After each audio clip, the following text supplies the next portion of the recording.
तर नमस्कार मित्रांनो, या व्हिडिओच्या माध्यमातून आपण बघूयात ट्रॅडिशनल सपोर्ट आणि रेजिस्टन्सच्या ट्रेंड लाईन्स, फिबोनाची किंवा सप्लाय आणि डिमांड जे की ॲडव्हान्स कन्सेप्ट आहे त्या पद्धतीने. तर जनरली सपोर्ट आणि रेजिस्टन्स म्हणजे काय आणि त्याचा उपयोग काय होतो याच्याबद्दल आपण बघूयात.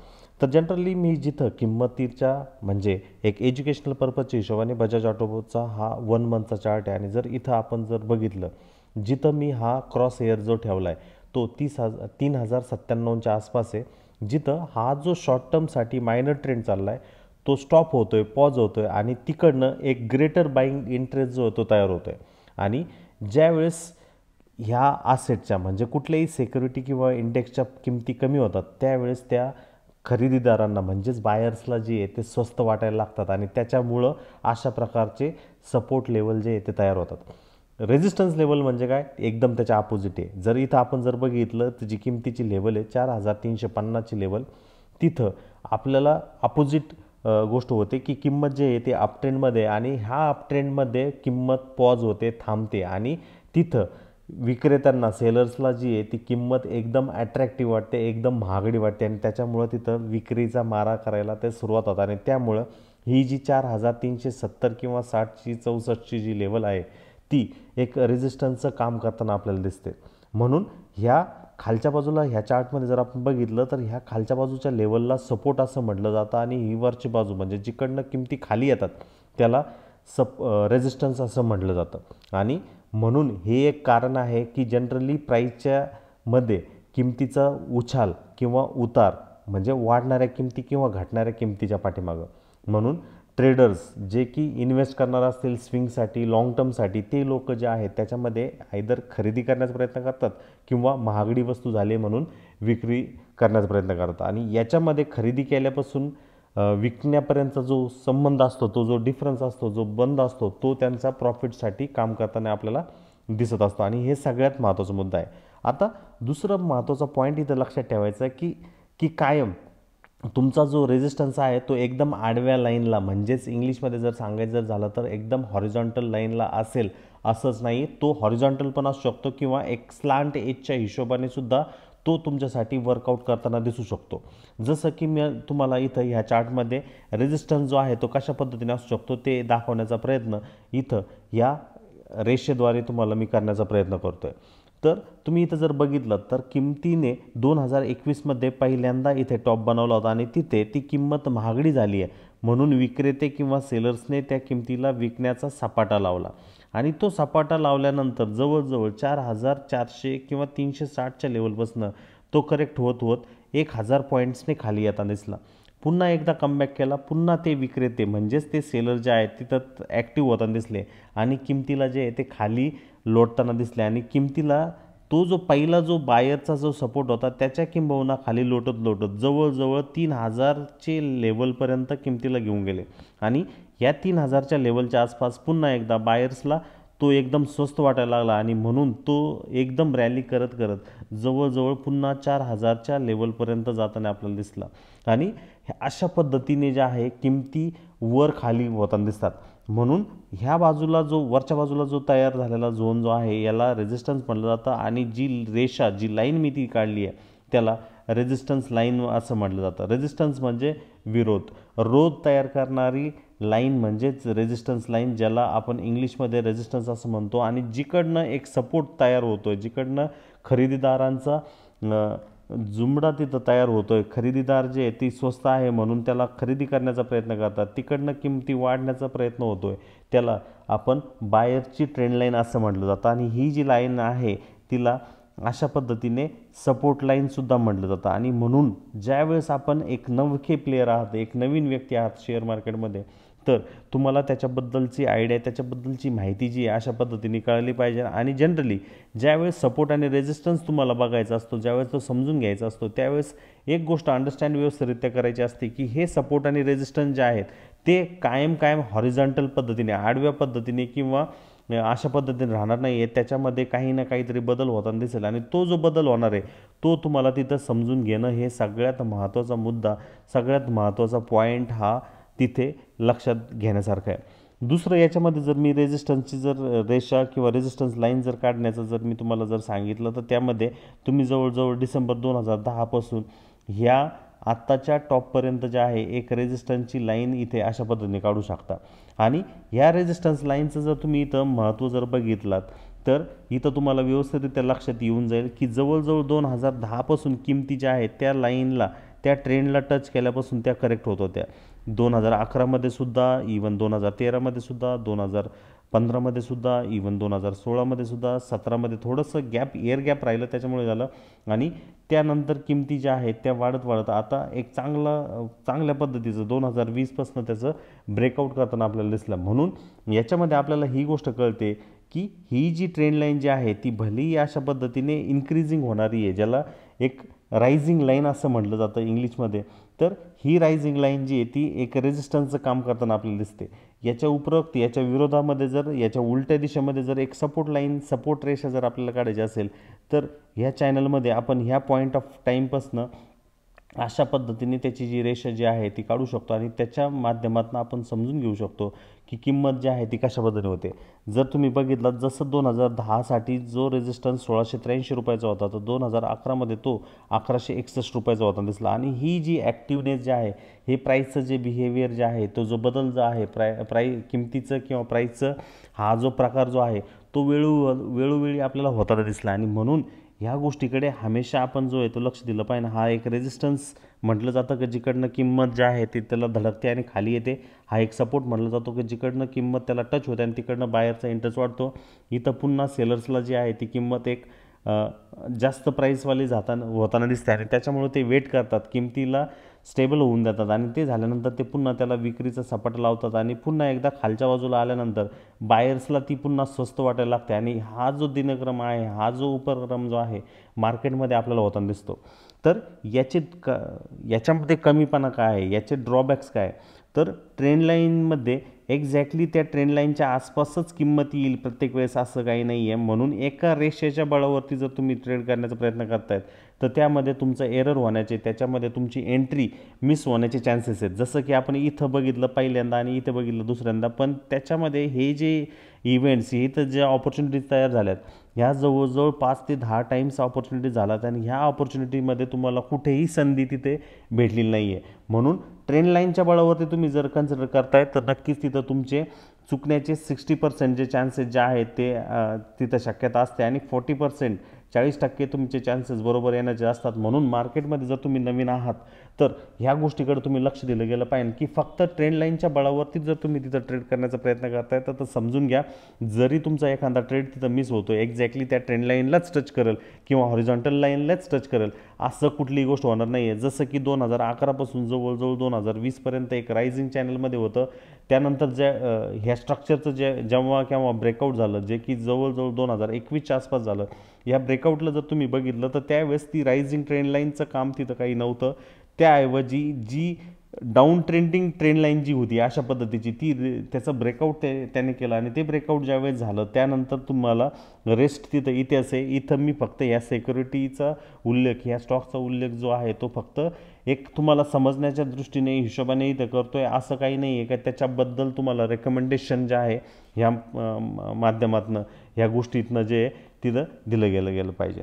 दुसरा महत्त्वाचा मुद्दा, मला जर सपोर्ट आणि रेजिस्टन्सबद्दल जर आयडिया जर घ्यायची असेल तर दुसरा महत्त्वाचा टूल याच्यामध्ये युटिलाइज केला जातो तो म्हणजे फिबोनाची रिट्रेसमेंट टूल.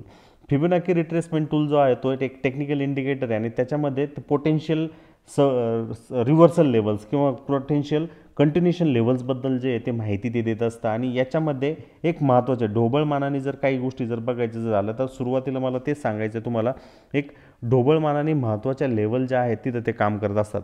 आता ढोबळमानाने महत्त्वाच्या लेवल जर तिथं जर काम करत असतील तर त्या कुठल्या आहेत आणि त्या कशा पद्धतीने काम करतात याच्याबद्दलचा जो आयडिया जो आहे तुम्हाला मी अगोदर देतो. जर फिबोनाची रिट्रेसमेंट लेवलबद्दल जर सांगायचं जर झालं तर तो एक 0 ते 100%च्या मध्ये हे फिबोनाची रिट्रेसमेंट लेवल जे आहे ते काम करत असतात. मग 0 ते 100मध्ये 0.23ची लेवलसुद्धा महत्त्वाची सपोर्टची काम करत असते. त्याच्यानंतर 0.38ची लेवलसुद्धा असते, 0.50ची लेवलसुद्धा असते, 0.61ची लेवलसुद्धा असते आणि त्याबरोबरच कमी अधिक प्रमाणामध्ये काही याच्यामध्ये 0.78ची असते.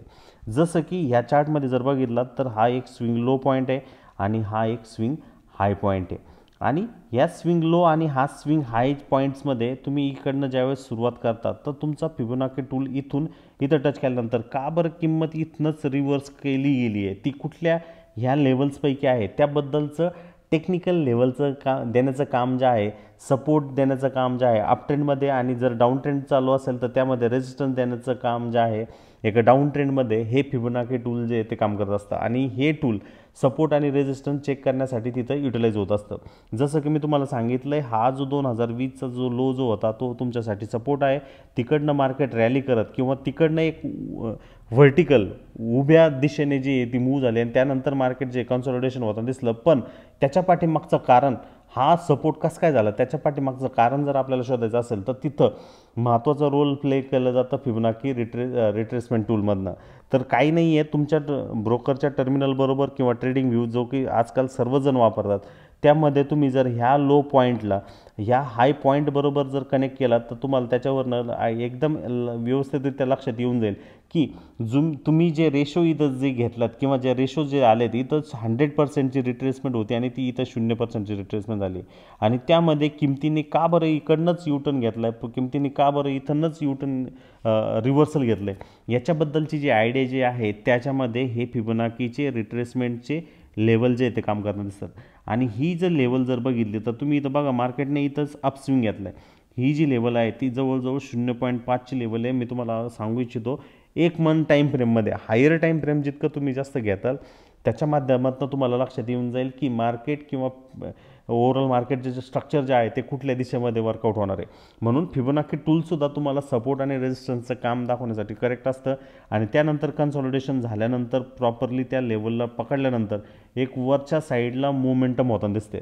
तर ह्या फिबोनाची टूलच्या माध्यमातून आपल्याला पोटेन्शियल सपोर्ट आणि रेजिस्टन्स लेवल जे आहेत ते कशा पद्धतीने वर्कआउट होतात याच्याबद्दलची माहिती जी आहे ती लक्षात येते. आणि त्यामध्ये हे जे 0 ते 100%च्या मधल्या हे ज्या लेवल ज्या आहेत त्या काम करताना आपल्याला दिसत असतात. आणि त्याला पोटेन्शियली इक्वली महत्त्वाचं काम जे रोल प्ले करताना आपल्याला होताना दिसत असतं. आणि ह्या गोष्टीकडं तुम्ही व्यवस्थितरित्या लक्ष देणं हे सगळ्यात महत्त्वाचा मुद्दा, सगळ्यात महत्त्वाचा पॉईंट आहे.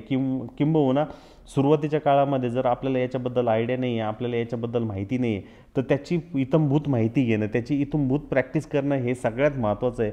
याच्याबद्दल तुम्हाला काही जर माहिती हवी असेल, याच्याबद्दल तुम्हाला काही जर आयडिया हवी असेल तर नक्कीच तुम्ही विचारू शकता. जसं की व्हिडिओच्या सुरुवातीमध्ये मी तुम्हाला सांगितलं की का बरं मार्केट जे आहे एका ट्रेंडमध्ये सुद्धा चालू शकतं, हॉरिझॉन्टली सुद्धा तिथं जे आहे ते ट्रॅप होताना दिसू शकतं. म्हणून जर आपण याच्यामध्ये आणखी डिटेलमध्ये गेलं आणि हॉरिझॉन्टली कशा पद्धतीने किंमत जी आहे ती एका लेवलला अडकू शकते त्याच्याबद्दलचा एक एक्झाम्पल, त्याच्याबद्दलचं एक उदाहरण जे आहे मी याच्या माध्यमातून देतो. जर तुम्हाला इथं मी जर दाखवलं तर ते लक्षात येऊन जाईल की एक आडवी रेषा, ज्याला हॉरिझॉन्टल लाईन असं म्हणतो आपण, त्या आडवी रेषा मी इथं काढली आहे. आणि ह्या आडवी रेषेला जर तुम्ही व्यवस्थितरित्या जर बघाल तर जवळजवळ 2018च्या उत्तरार्धापासून इथं किमतीने रिजेक्शन केलं होतं. 2019मध्ये पुन्हा एकदा किमतीने रिजेक्शन केलं. म्हणजे जवळजवळ 2 वर्ष किंमत जी आहे एकाच लेवलच्या आसपास पुन्हा रिजेक्ट होताना दिसले. म्हणजे ही एक रेजिस्टन्स रेषा आहे आणि ही एक रेजिस्टन्स रेषा असल्यामुळे किंमत जी त्याला क्रॉस करून नाही राहिली. दुसरा महत्त्वाचा मुद्दा, इथं सेलर जे आहे ते विकण्याचा प्रयत्न करतात आणि त्यामुळं किंमत जी आहे तिकडनं बाउन्स बॅक करण्याचा प्रयत्न करते. हे सगळ्यात महत्त्वाचा मुद्दा आपल्या लक्षात आला पाहिजे. म्हणून ती हॉरिझॉन्टलसुद्धा असू शकते, आडवीसुद्धा असू शकते किंवा एक रायझिंग सपोर्ट लाईनसुद्धा तिथं काम करताना आपल्याला दिसू शकते.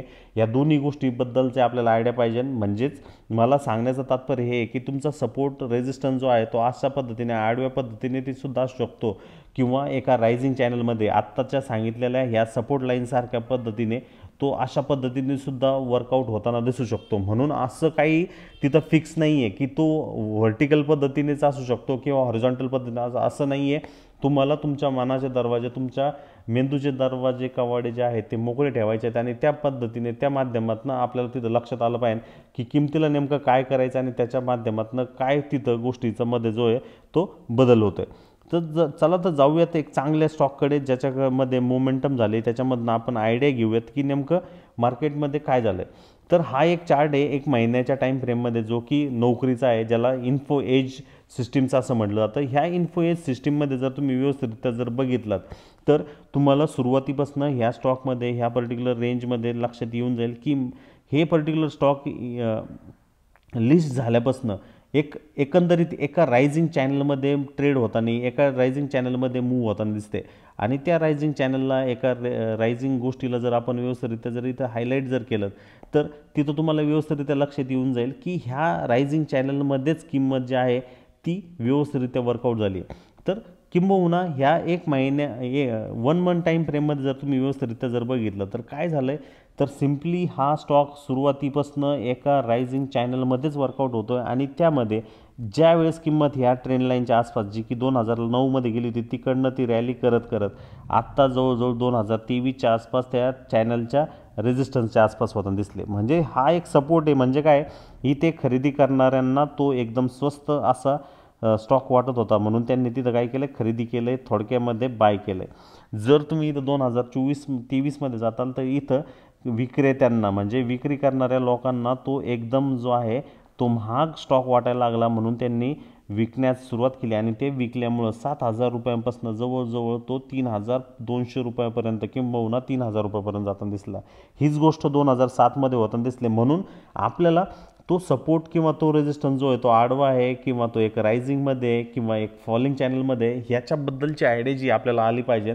दुसरा महत्त्वाचा मुद्दा याच्यात ही पण आहे की लॉंग टर्ममध्ये, लाईनमध्ये तो कशा पद्धतीने तो स्टॉक बिहेव करतो याच्याकडे पण आपलं लक्ष दिलं पाहिजे. जर आपण बघितलं तर ही एक रेषा रेजिस्टन्सची, रोजची रेषा, आणि ही एक सपोर्टची, म्हणजे त्याला एक प्रकारे उठण्यास मदत करणारी रेषा आहे. परंतु ही जर डॉटेड लाईन, ही जर टिंब असणारी लाईन जर बघितली तर ती एक मीडियन लाईन आहे, ॲव्हरेज लाईन आहे. आणि त्याच्या माध्यमातून आपल्याला लक्षात आलं पाहिजे. याच्याबरोबरच याच्यामध्ये आणखीन एक गोष्ट आहे, याच्या आसपास ह्या लाईनपासून किंमत वरती जाते, म्हणजे इथे खरेदी करणारे जे आहेत त्यांना ती किंमत स्वस्त वाटते म्हणून ती वरती जाते. पुन्हा एकदा त्या ट्रेंड लाईनच्या आसपास ज्यावेळेस किंमत येते त्यांना पुन्हा एकदा ती स्वस्त वाटते, पुन्हा वरती जाते. आणि ज्यावेळेस किंमत या रेजिस्टन्स लाईनपाशी, रोध लाईनपाशी जाते, त्यावेळेस विक्रेत्यांना, सेलर्सला ही किंमत जी आहे ती एकदम महागडी वाटते. आणि खरेदीवाल्यांना ती महाग असल्यामुळे ती खरेदी करण्याचा प्रयत्न करत नाही. विक्रेत्यांना ती विकण्यामध्ये एकदम आनंद वाटतो. आणि त्याच्यामुळं किंमत जी आहे ती खाली होत जाते, ड्रॉप होते. आणि त्याच्यामुळं किमतीमध्ये आपल्याला ट्रेंड जो आहे तो बदल होताना दिसतो. परंतु 2010 पासून 2024पर्यंतचा जर आपण इथे जर ट्रेंड बघितला तो हाफ ट्रेंड आहे.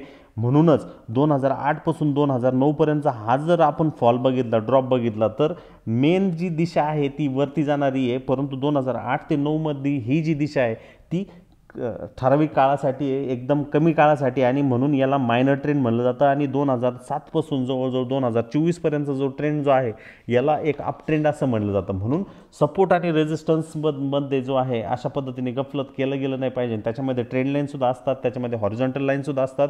याबरोबरच तिथं फिबोनाची टूलसुद्धा काम करताना दिसतं.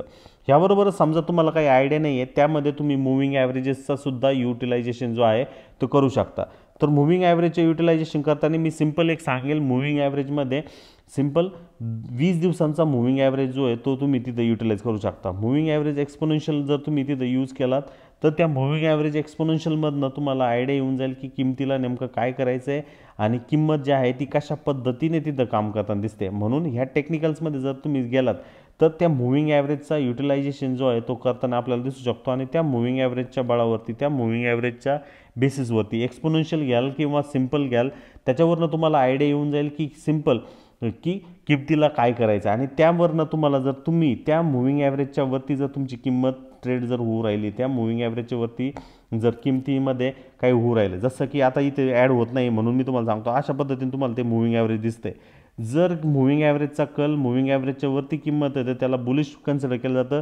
जर त्या मुव्हिंग ॲव्हरेजच्या खाली किंमत जाते त्याला तर वीक कन्सिडर केलं जातं. म्हणून हे मुव्हिंग ॲव्हरेजसुद्धा एक सपोर्टचं काम करताना आपल्याला दिसतात आणि त्याच वेळेस ते मुव्हिंग ॲव्हरेजसुद्धा एक रेजिस्टन्सचं काम करताना सुद्धा दिसू शकतात. आणि मुव्हिंग ॲव्हरेजच्या बळावरती आपण जर ट्रेड घेत असतो त्यामध्ये आपण खूप चुका करतोय, कारण हे मुव्हिंग ॲव्हरेजेस ज्याला शॉर्ट फॉर्ममध्ये MA असं म्हटलं जातात ते फक्त कन्फर्मेशनसाठी युटिलाइज केले जातात, ना की त्याच्या बेसिसवरती तुम्ही ट्रेड घेतलं गेलं पाहिजे. म्हणून सिम्पली जर तुम्ही ट्रेंड लाईनच्या बळावरती किंवा रेजिस्टन्स सपोर्ट हॉरिझॉन्टल पद्धतीवरती किंवा मूव्हिंग ॲव्हरेजच्या बेसिसवरती तुम्ही जर ट्रेड घेत असाल तर तुम्ही सगळ्यात महत्त्वाची आणि मोठी चूक करताय, त्या बेसिसवरती ट्रेड करण्याचा प्रयत्न करू नका. त्याऐवजी सप्लाय आणि डिमांड झोन कुठे कशा पद्धतीने तयार होऊ राहिला याच्याबद्दल जर तुम्ही व्यवस्थितरित्या लक्ष जर दिलं, त्याच्यावरती जर तुम्ही व्यवस्थितरित्या जर फोकस जर केलं, त्या माध्यमातून तुमचे सक्सेसचे चान्सेस, तुमचे ट्रेडिंग स्ट्रॅटर्जीमधले जे चान्सेस जे आहेत ते सगळ्यात जास्त वाढण्याचे असतात. म्हणून फक्त ट्रेंड लाईनच्या बळावरती, हॉरिझॉन्टल सपोर्ट आणि रेजिस्टन्सच्या बळावरती किंवा मूव्हिंग ॲव्हरेजच्या बळावरती ट्रेड करताय किंवा फिबोनाची टूलच्या बेसिसवरती ट्रेड करताय, कॅन्डलस्टिक्सच्या बेसिसवरती ट्रेड करताय, तर तुमचे ह्याच्या माध्यमातून चुका होण्याचे किंवा तुमचे पैसे जाण्याचे किंवा तुम्ही चुकण्याचे किंवा तुमचे स्टॉप लॉस हिट होण्याचे चान्सेस जे आहेत ते सगळ्यात जास्त तिथं होऊ शकतात. म्हणून ह्याकडे तुम्ही लक्ष दिलं गेलं पाहिजे. आणि पुन्हा एकदा जसं की मी सुरुवातीला सांगितलं की तुम्हाला जर कुठलाही ट्रेड जर करायचा आहे तर मल्टी गोष्टींचा 3 ते 4 गोष्टींचा तुम्हाला पुरावा म्हणून, सबळ पुरावा म्हणून तिथं वापरता आला पाहिजे आणि त्या माध्यमातून तो व्यवस्थितरित्या वर्कआउट होतोय की नाही याचं कारण मी असा कनेक्ट झाल्यानंतरच तुम्ही त्याच्यानंतर मार्गक्रमण करणं हे सगळ्यात महत्त्वाचं आहे. म्हणून तुम्हाला कळकळीची विनंती राहील, जर तुम्ही एक सुरुवातीचे प्लेयर आहात मार्केटमध्ये, एक 2 ते 3 वर्षामध्ये आला आहात आणि तुम्हाला सपोर्ट आणि रेजिस्टन्सबद्दल अजिबात माहीत नाही आहे, तर ह्या दोन्ही तिन्ही गोष्टींचा तुम्ही व्यवस्थितरित्या 1 बाय 1 अभ्यास करावा. आणि त्यामध्ये जर तुम्हाला काही अडचण येत असेल तर व्हिडिओच्या डिस्क्रिप्शन बॉक्समध्ये मी व्हॉट्सअपची लिंक दिलेली आहे, त्या माध्यमातून तुम्ही प्रश्न विचारू शकता किंवा तुम्हाला वेळ नसेल तर व्हिडिओच्या डिस्क्रिप्शन बॉक्समध्ये तुमचा प्रश्न विचारा, आम्ही तत्पर असू तुमच्या प्रश्नाचं उत्तर देण्याकरता.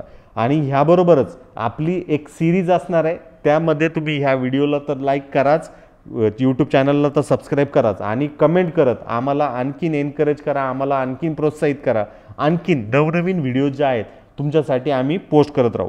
तर तुम्हाला कसा वाटला हा व्हिडिओ नक्कीच शेअर करा. आणि एक ऑफरबद्दल माहितीसुद्धा त्या व्हॉट्सअपच्या लिंकद्वारे दिली गेलेली आहे. फक्त आम्हाला व्हॉट्सअपवरती कनेक्ट करा आणि त्या माध्यमातून हाय बाय मेसेज न करता तुम्हाला काय माहिती हवी किंवा ऑफरचा लाभ घ्यायचा आहे त्याबद्दल मेसेज जर केला तर ते उपयुक्त राहील. धन्यवाद मित्रांनो, धन्यवाद.